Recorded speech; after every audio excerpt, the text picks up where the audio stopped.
I'm Daniel Sunjata, and I play Michael Astor.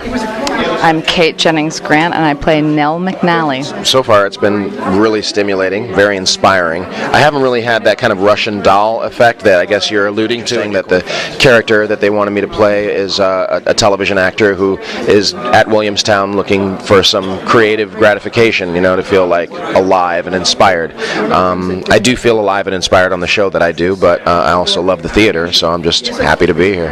I usually sometimes get to play villainous murderesses and vicious lawyers, and this is a breath of fresh air, I think, for me. We've all had crazy weekends in the country. It's one of the reasons I try to stay out of the country, because you can get yourself in a lot of trouble. No, for me, it's mostly drawing from the script in terms of that. I don't have much personal experience to draw from for that. But thank God we have, Donald Margulies is fantastic. 117 pages so far. But this is my first exposure to working with him. I think he's got a fantastic bedside manner with actors. He communicates in a language that you understand. His notes are always helpful. He's really great at directing us. And working with Blythe Danner, you're playing her boyfriend, you're playing her daughter-in-law. Huge fan and admirer of her on stage and off. An incredible human being and actress. So I play someone who's starstruck by her, and I don't have to act.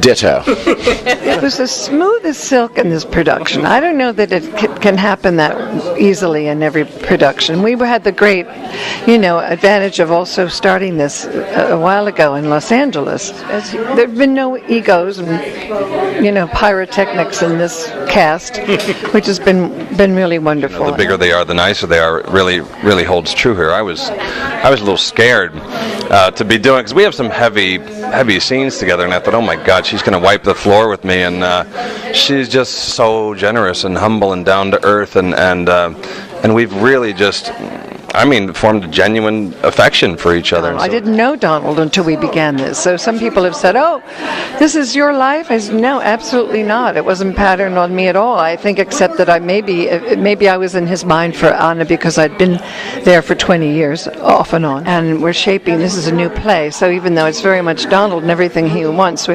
he's shaping. The inspiration for the play was really a desire on my part to lighten up a little bit.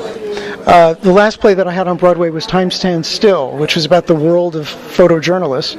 And when I write a play, I tend to immerse myself in the world of that play.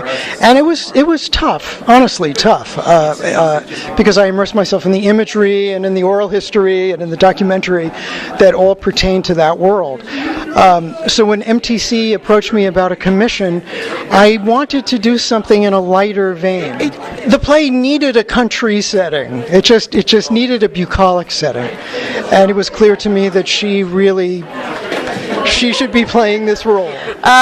It's great. It's great if you get along with them, and it's interesting if you don't get along with them. Like that happens with real fathers and daughters. He is very kind to actors.